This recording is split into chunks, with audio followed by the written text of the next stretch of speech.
Good morning to everyone who is joining us live. We are the Going On Daily Live Morning Show. It is the Saturday crew. I am Ira, and I am honored to be here with my friends. Good morning, Lena Williams. Good morning, Ira Mark. And good morning in the cold of Montana, JP Marsh. Morning. Good morning, JP. Morning. We were just complaining about how cold it is, but winter's coming.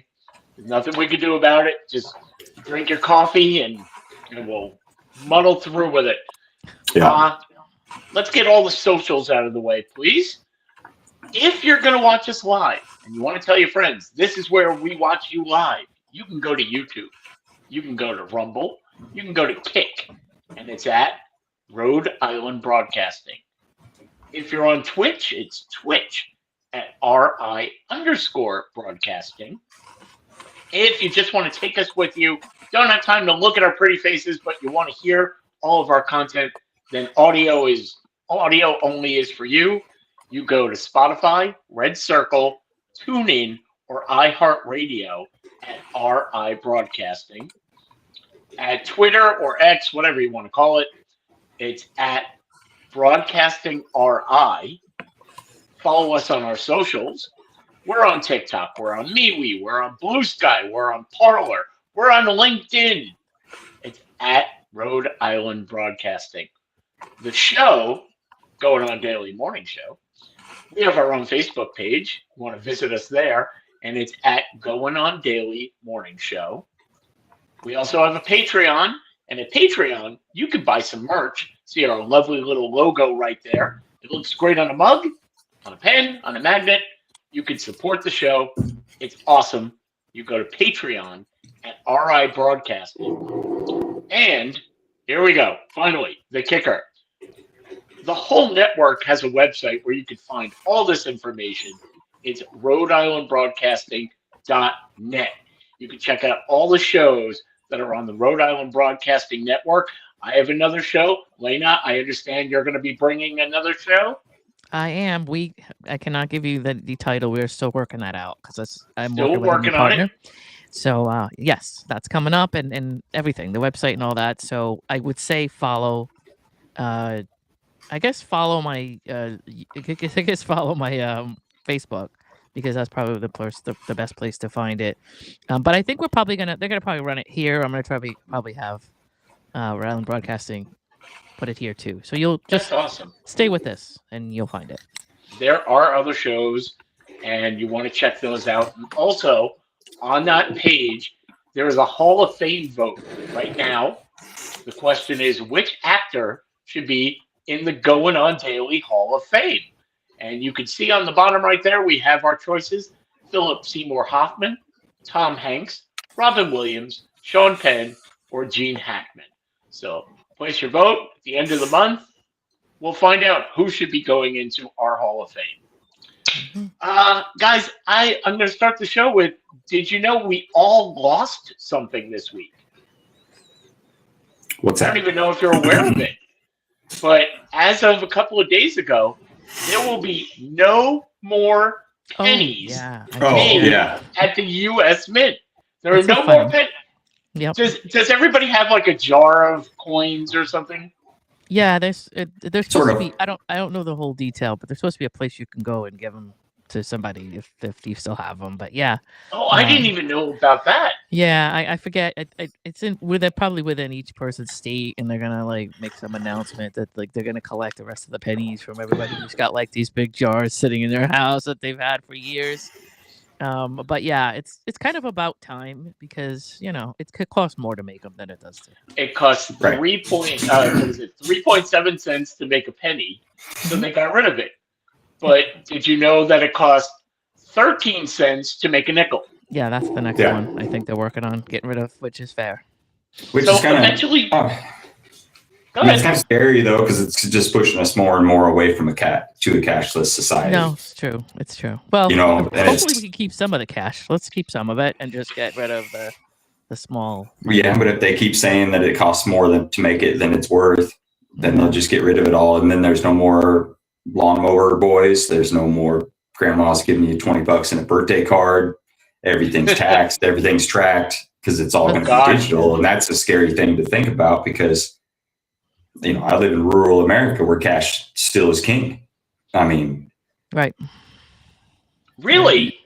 Well, yeah, people, I have a kid that I pay that comes and mows the yard and stuff, and I just give him cash.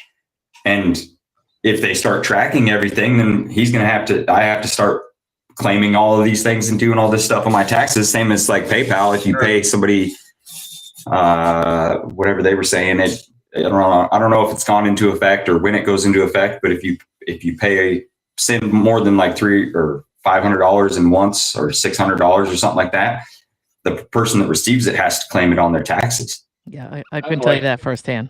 $599 exactly. Is that what it is? Wow. That's what it is. So like when I do my rent, I send it in 2 payments to her so that she doesn't have to claim all of the rent all year on her taxes as income. Pay her twice in the same year. It doesn't matter. If it adds up to that, then she's got to. Oh, really? Yeah. Yep. Unless, but I think I think we've come up with a topic that we need to discuss a little further, but 1099 it is military week. Yes. Right. So we have our topics today. It's Saturday, November 15th. Like I said, we're going to finish up military week, and here's what we want you to know. Lena, I guess it starts with me. First of all, I have to say I'm a military kid. My dad has a Purple Heart from Vietnam.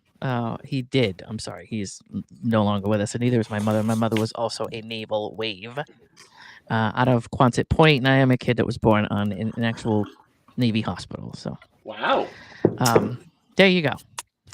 And I had to do one more thing real quick. There was a Weymouth, Massachusetts native that was killed in World War II. He had been classified as missing for like 1944. Since 1944, they finally found the remains of him, and they flew him in to Logan, I think, this past Saturday, and they had a funeral for him. His name was Thomas Langevin, and I think he may have been one of the last guys that they were looking for. So I just wanted to bring that up. He had a funeral home in Weymouth. There's a funeral home in Weymouth that did a little ceremony for him and all that. So I just wanted to say that was nice that we could close that book. Yes. So what I'm going to talk about are just some women who have served, some famous women who have served. And you may or may not have known these, but I just thought it was interesting to go over this for people who did not know that, right? So I'll start with Harriet Tubman, who is famous for the Underground Railroad. Right. But anyway, she was part of the Civil War. So her and Colonel James Montgomery led a group of soldiers in freeing slaves from plantations in South Carolina. And so she was the first woman in U.S. history to lead a military expedition, according to National Geographic. Didn't they call her the Colonel? Yeah. So yeah, I mean, some wow. people did know this history. Some people didn't. She received compensation for her military contributions decades later in 1899. Thomas B. Allen, the author of the Harriet Tubman Secret Agent, called Tubman one of the greatest heroines of the Civil War. And if you get a chance to look into that, that's pretty interesting. Also, I think we all know Queen Elizabeth was a truck driver during World War II. And this would have been, I think she was 18 years. Yeah, she was 18 years old at the time. Mm-hmm. She begged her father, King George VI, to take part in helping out in World War II. It's funny because I'll have to look into it a little more, but I think there's a history of people that were just seeing what was going on in the world and saying, I want to be part of that. I don't know if that's something that once the draft happened, I think that may have killed off that whole thing. Where people were just like, I want to be part of history. But she was one of those people who begged her parents to let her go. She joined the Women's Auxiliary Territorial Service in England that same year. She was known for the second subaltern Elizabeth Windsor, according to National Archives. Right. So while serving, she drove military trucks and she trained as a mechanic, which is I just love. It shouldn't matter. Women should be able to get under cars and fix them, but then I don't feel like they do it enough. So whenever I hear women back doing then, that kind of stuff, that's so cool. That wasn't the norm. Including building stuff for the wars and things like that. I just think that's cool. So anyway, she was the only female member of the royal family to enter the armed forces. And she should have not been the last, but that's another story. NASA's Eileen Collins, the first female pilots in the Air Force in space. So it's just a kind of a recognition on that. She broke several barriers during her career. Not only was she the NASA's first female shuttle commander, but at 23, she became the Air Force's first female flight instructor. Again, very cool. Joined the Air Force in 1978, becoming one of the first 4 women to go through pilot training in Vance Air Force Base in Oklahoma, Enid, Oklahoma. And she wrote in Time magazine, the Air Force was testing whether women could succeed as military pilots. It's funny that there was a time that people were like, let's put women in a situation. Can they do this? Like that they found it to be, you know what I mean? We know now better than that, right? But at the time, Yes. If they don't bake a cake, are they going to be okay? Well, they used to categorize a lot of people. It's Yeah, just like, it's just kind of can't like when do you that. look back at stuff like that and how like rudimentary it is. It's just kind of funny. Yep. So we were obviously living in a fishbowl. Everybody knew who we were, our personal business, and our test scores and our flight performance. And my philosophy was to be the best pilot I could be. Her military training directly led her to test pilot school, where she knew she would go on to be the first female space shuttle pilot, and she succeeded. Did you know B. Arthur served? I did not. I did. You did? Okay. Mhm. She was one of the first members of the Marine Corps Women's Reserve. Again, so cool. I would have guessed Marines, though, if you had asked. Which Now tell branches me of why. service. I don't know. She was no nonsense, which is really cool. And yes, that's Oh, that is her. well on the left. On the left side of what? Because this is my right. Yeah, I'm thinking on the right for him. Oh, okay. Maybe. There might be pictures on the left that I can't see because I have the screen kind of inched in a little bit, so I didn't know if there was actually something I missed. She was Dorothy. Was born on Golden Girls, which we all know. But she was also a Marine. She was enlisted in a Women's Reserve when she was 21 years old. She first served as a typist and a truck driver. Of course. She worked her way up to staff sergeant and was honorably discharged in 1945. There were some documents that show that she was argumentative, which, like I said, if you were, women know this. So when I say that, they're going to be like, whatever. But when argumentative, they're not called that. That's all I'm going to say. Yeah, we know. Which is not a far cry from the feisty persona that she became known for on both the Golden Girls and Maude. And I don't know about anybody else, but Maude is also one of my favorite shows. I'm old enough to have been watching Maude when it was on, so there you go. Me too. If you're into Jennifer Marshall from Stranger Things, she served in the U.S. Navy for 5 years. I don't know if you knew that.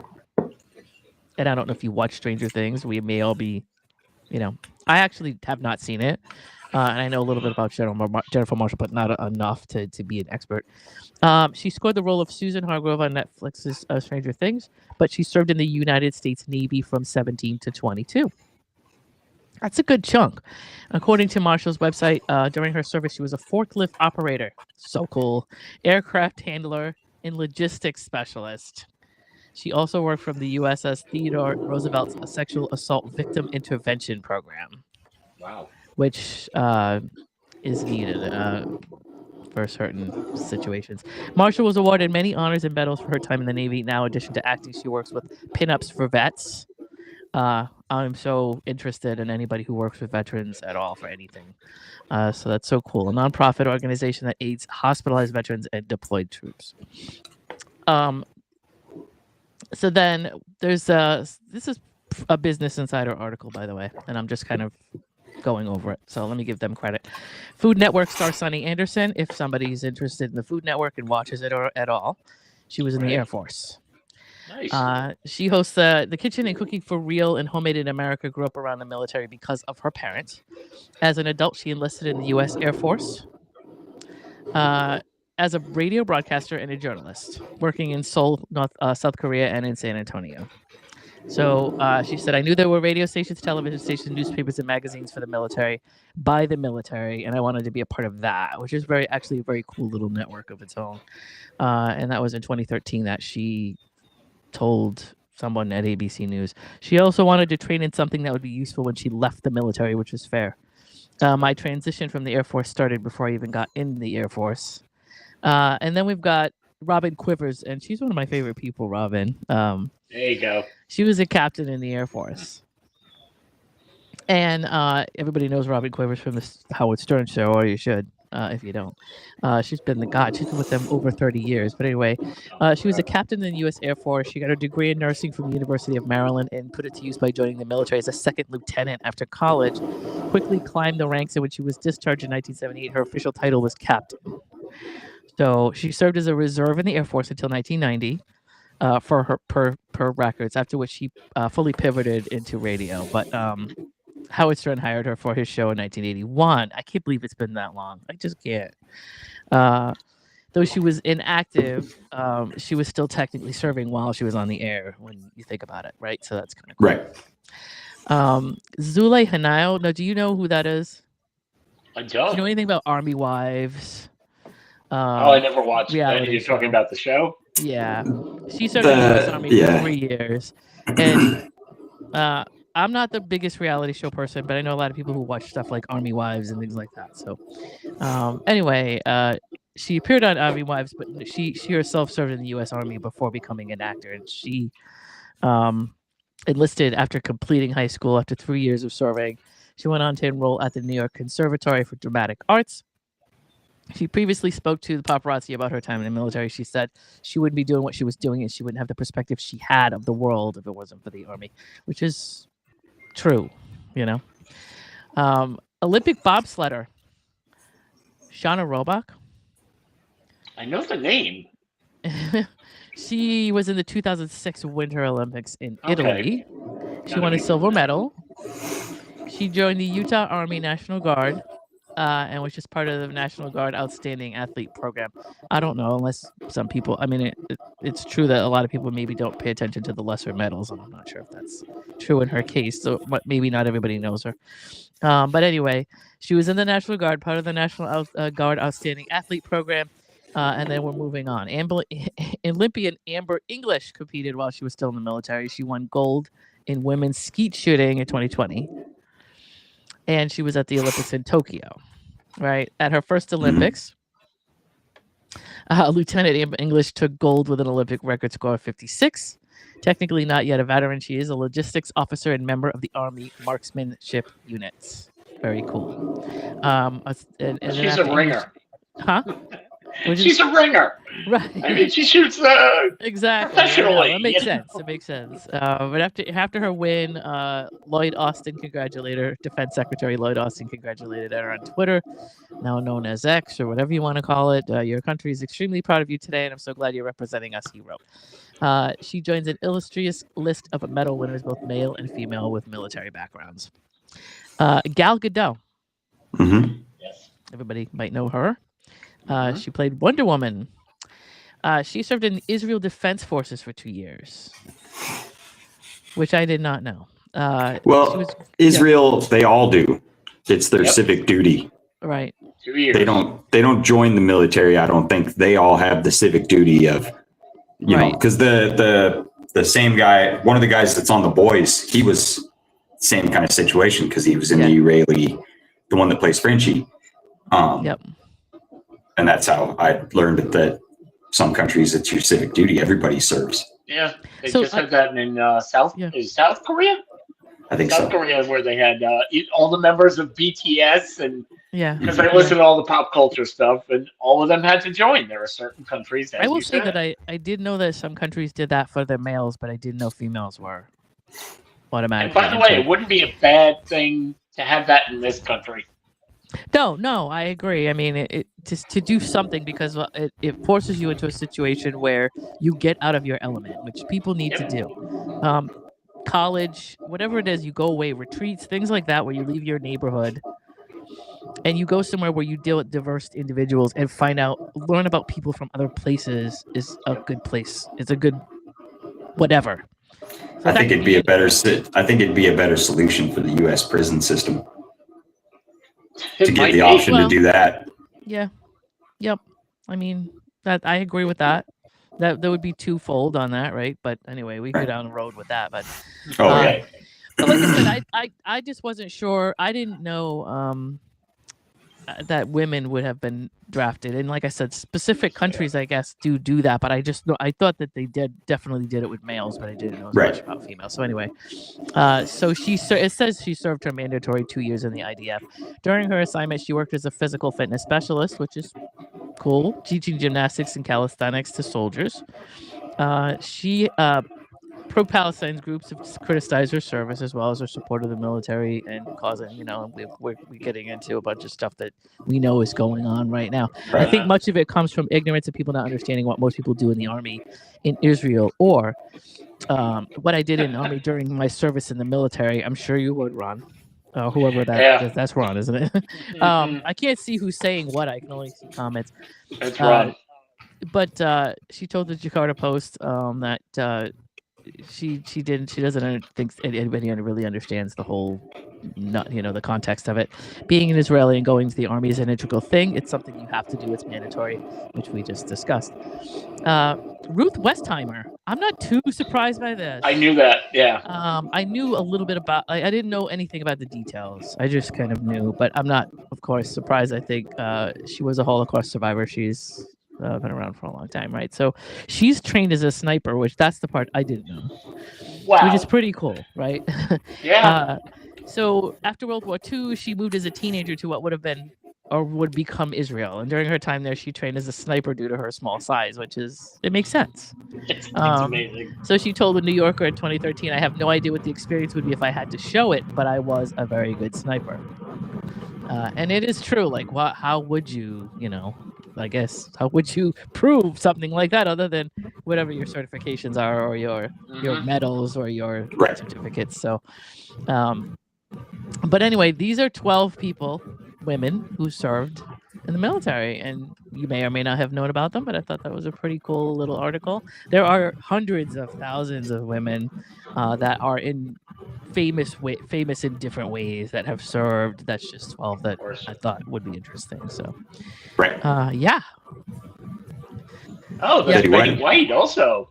Mm-hmm. Yeah, Betty White did as well. And like I said, there's so many people that have, and I think I read about Betty White, and I think she did the same. She drove truck and a couple of other things, and also we all know, Marilyn Monroe at one time was building airplanes. So, and it's the truth. I don't know that she was in the service, but I know she was definitely on the assembly line, which is a cool thing, Right. So, yeah. And thank you for their service. Absolutely. Now we're going to move on. JP, you're taking on a different branch of people that have served. Right. Well, I mean, yeah, and some of them, I mean, musicians who've served, like anything else, there's a bunch that you know of. You have your Elvis Presley, who joined and was super, publicized during World War II. Jimi Hendrix obviously was in Vietnam. Everybody knew that when they did Woodstock, all that stuff. And then you got some that maybe are a little bit less known. You got your Willie Nelson was in the Air Force. Chris Christopherson was in the Army. Yep. Johnny Cash was in the Air Force. A lot of the Midwestern, I mean, in rural America, most people end up joining the military out of high school, especially ones that weren't really interested in college back in the day. Bill Withers, Marvin Gaye, Craig Morgan, George Strait, Johnny Paycheck, Charlie Daniels, Jerry Garcia. Ice-T was in the U.S. Army. Wait, Jerry Garcia was in what branch of the military? U.S. Army. Really?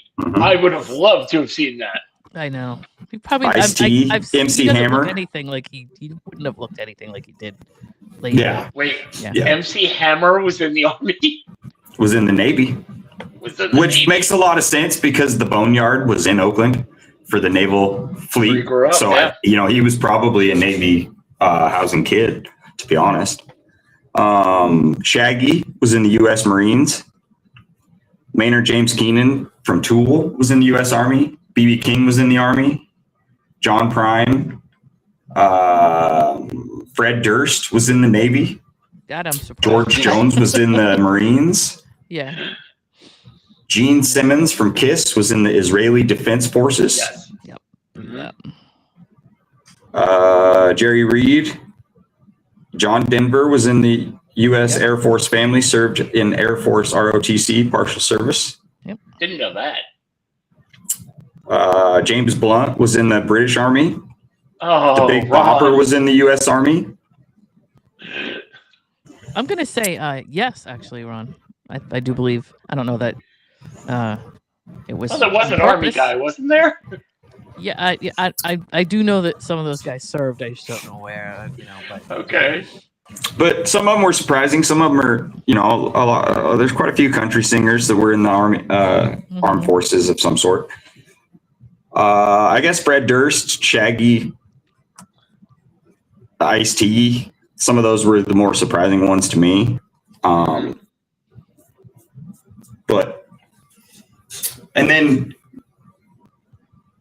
there's probably I would say that a lot of the armed forces and military guys probably all play instruments and stuff like that, especially when they get deployed. Half the time they're just kind of sitting there staring at the wall, And so I would assume that a lot of those guys probably learn how to play instruments and do a lot of those kinds of things. Yep. I'm sure the guy with the guitar overseas is very, in demand because listen and play. It's something to do. Like you said, there's a lot of waiting. Mm-hmm. But Elvis was drafted. Was that he didn't sign up, right? It was. I remember. I think he was drafted, but it was World War II, wasn't it? It wasn't. Yeah. It wasn't Vietnam or Korea. No, it was World War II. But it was a deal where it was a big, it was a big TV event when he went in there and got his buzz cut and they cut his hair and he went through and did the stuff. I mean, it's not like they sent Elvis Presley to D-Day or anything like that, but no. And then there's been, different actors and musicians. Christopher Lee, who was really well known as, the White Wizard on Lord of the Rings. And he's been he's got the Guinness Book of Records for movies made. He was also in a heavy metal band. And he was in the British Armed Forces or special something. And so I had always heard, and there's the speculation, I guess, to an extent, was Christopher Lee was essentially one of the inspirations for James Bond because Christopher Lee's cousin is Fleming, who wrote James Bond. Right. Fleming was also oversaw Gus. I can never say his last name right, but Van March or something. They just made the movie with Henry Cavill and Alan Ritchson last year, the Ungentlemanly Warfare, the League of Ungentlemanly Warfare, or Ministry or whatever. And so I saw that. Fleming, the assistant to the main guy that recruits those guys, he's the guy that wrote all the James Bond books. So the two guys that were his inspiration for James Bond was Gus Van March, or however you say his last name, and Christopher Lee. But Christopher Lee had a super interesting life. I mean, he was engaged to a princess for a while. He was knighted. He was in a Norwegian thrash metal band, I think, which seems, cool, it's cool, but you wouldn't have thought that was his kind of music necessarily. And he was 6'5". I mean, he was that presence on screen and off screen. I mean, he was that guy. Wow. Oh. That's pretty cool. Oh, God. That's all the musicians that I could come up with today anyway. That's fine. Again, thank them for their service. Absolutely. So I guess we will move on to mine. And my category was going to be sports stars who served in the military. Now, I wanted to focus more on people who joined up because, as we know, there were a lot of players who were drafted. They were taken out of their sports and brought over and then came back. But I wanted to focus more on people who they already had the money. They were already, this was their job. And then they decided for one reason or another to sign up. I'm going to start off with my favorite one, actually. And this was in basketball. the name David Robinson, if you know him, the Admiral. The Admiral. Yeah. Yeah, what I loved about him, he graduated from the Naval Academy, so of course he had to serve his 2 years of active duty before he went over and played for the San Antonio Spurs. What was really interesting is he said is that he wanted to be put in a combat situation, but because he was 7'1", there was no way he couldn't do it. They would put him on the boats. They would, he's not going in the submarine. They would put him on the boats, and they were just made for smaller people. So he wanted to serve, but couldn't. Then there's a gentleman that I don't know if anybody's heard of. His name is Tim James. He played for just 2 years in the NBA. He played for the Heat, the Hornets, and the Sixers. And at the end of that time, he tried to play overseas and then just thought, is this what I want to do with my life? And he thought and said, no, I want to help my country. He could have gotten more money. He could have hung around and played in the NBA or overseas, but he enlisted in the U.S. Army and he served in Iraq. That's a cool story. Good for him. In Major League Baseball, like I said, there were a lot of players who were drafted. There was Ted Williams, who actually was drafted and taken out of the Red Sox. But then he went back again for himself for the Korean War at 33 years old and just said, no, this is what I want. That's what I'm saying. Ted served twice. The first time he was drafted, but the second time he took it upon himself to say, I want to enlist. Yeah. So that was a great thing. Hank Greenberg played for the Detroit Tigers.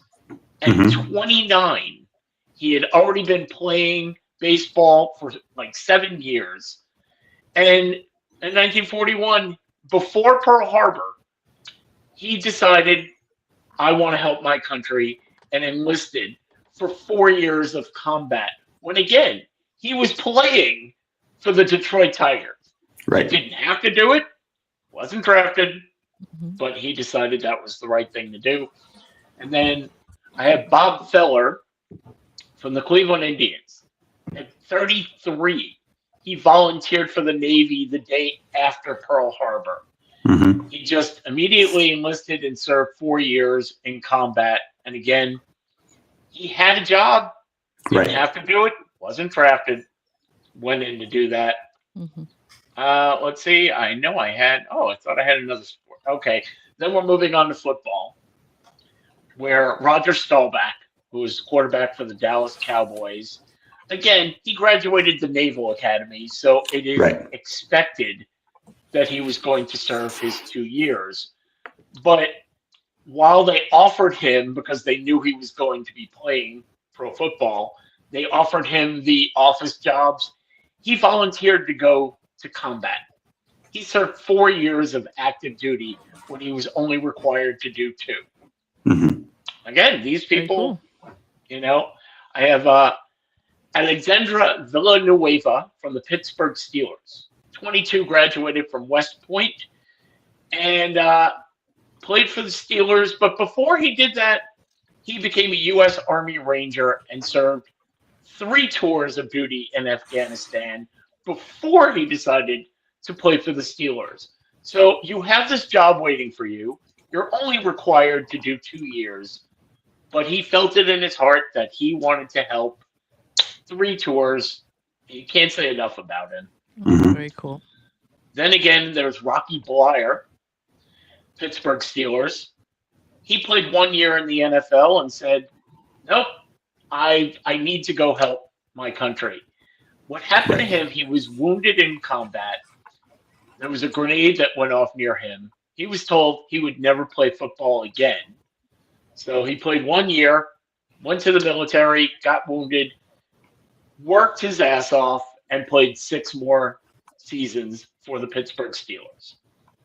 And then, of course, we're getting to the last one, which people point to a lot because it's more in our recent memory.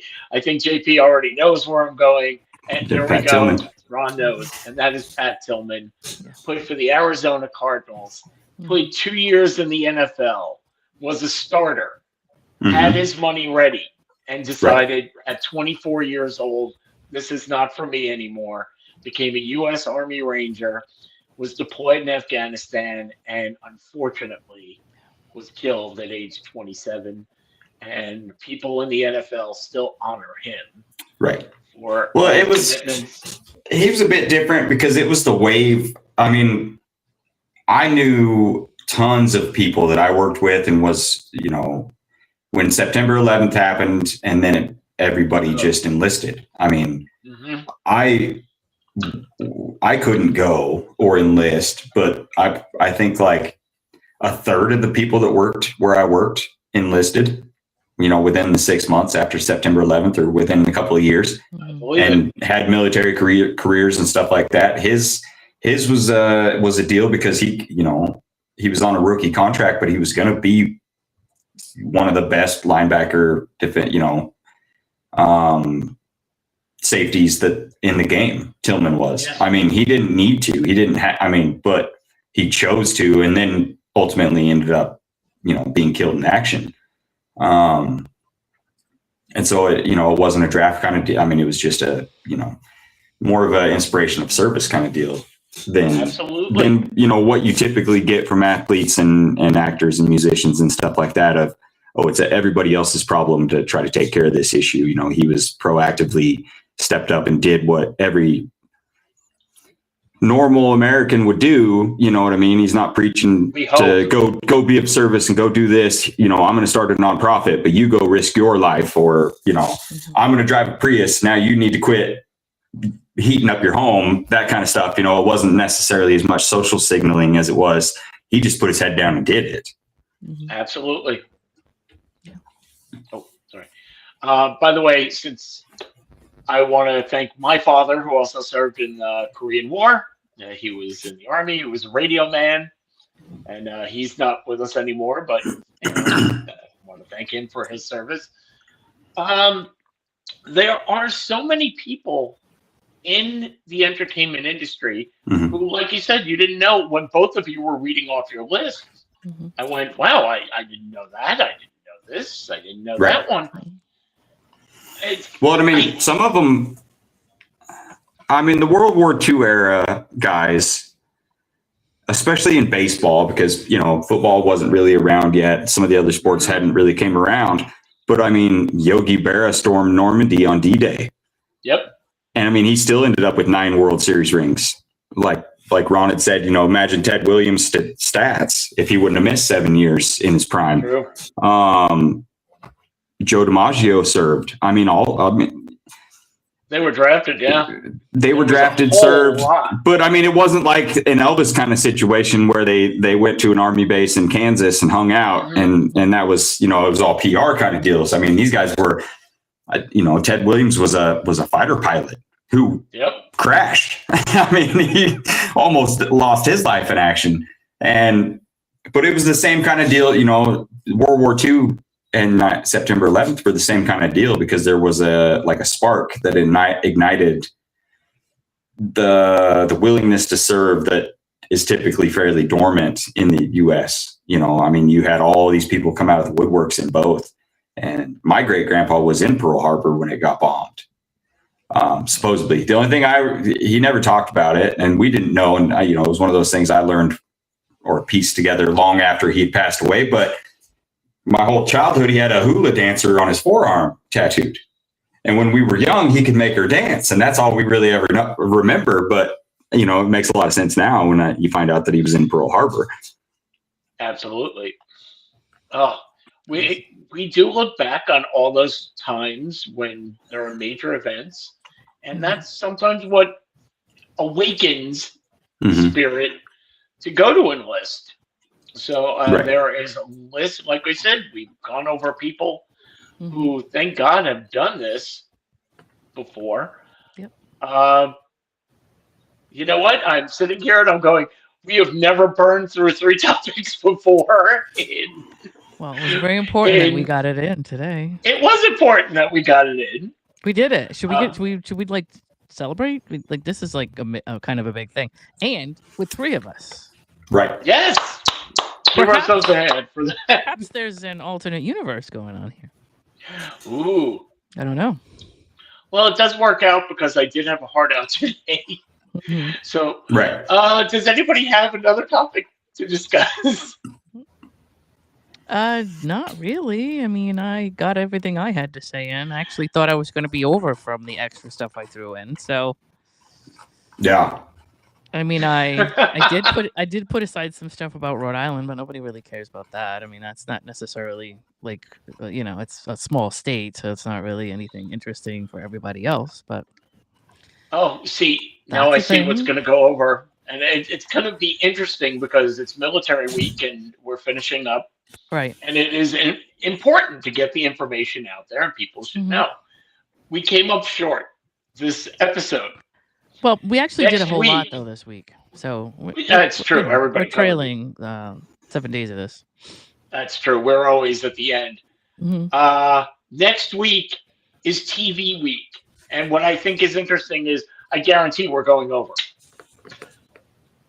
Oh, let's make it Probably. a mission to not do that. Oh, no, that's going to happen. You know it's going to happen. Yeah, I know. Well, we'll try. So, We'll try. since he's put up the little chyron there, I want to thank everyone who watched all week and especially today. On behalf of JP and Lena and myself, I want to thank you for doing that. Check out all of our socials. Lena, do you have something to plug? I know it's coming up, like you said earlier, but you want to give out your Facebook? Yeah, so my Facebook it's Lena DJ Lena Williams. If you're watching, if you have my Facebook, you're watching me live on that at the moment. But yeah, that's it. It's I can type it out or spell it out for you. I gotta have Ron put it up as a link because I think he puts up my TikTok, which I barely use. But anyway, I'm working on that. But yeah, that between that and my my regular YouTube, but like I said, all of it's tied in together. So I would say for now, I still have up my old podcast with my buddy Dave. So let's go there and check that out. And that would be www.laneanddave.com. And I will have a whole new bunch of stuff with the new guy by the name of my buddy Willie, and I are going to get together and do something. So that'll be up. But in the meantime, I'll make sure that I plug it all in those places. So make sure you Good. stay with my Facebook and make sure you stay with our old podcast and everything. You'll get all your news there as far as what's going to happen. I think JP, December do you have 1st, we're anything looking to to plug? drop one. Sorry. Oh, sorry. I don't think so. I'm always looking for guests. So if you want to come on my podcast, send me a message on Instagram. Well, plug the name of the podcast. Oh, Marsh Talks. There you go. What's it? Yeah, Say you that go to again. Marsh I didn't Talk. hear that. What is it? Marsh Talks. I can't. You say it really fast. How do you spell it? Or Marsh Talks. Oh, talks. I gotcha. His last name? Talks. Marsh I'm Talks. talking really quick, man. Yeah. I got Marsh it. Talks. Yep. And they're not talking about the Marsh. He is Marsh. So Yep. there you go. Yes. Good point again. Mine is the Circling the Drain podcast, and it is on this network, so you could see it there, or you could just Google Circling the Drain podcast. You'll see a little cartoon version of me and my cohorts, and you want to listen to that. Be sure to join us on Monday, where it's going to be starting TV week. Becky and Chuck. So no tomorrow show. No Kenny and Ron tomorrow. Okay. Hey, they deserve some time off. So Becky and Chuck are going to be starting TV week. And maybe at night. Ooh. Wow. So be aware there may be a special episode tomorrow night. Remember, if you need some fun, join us because we have it going on daily. Thank you for your service.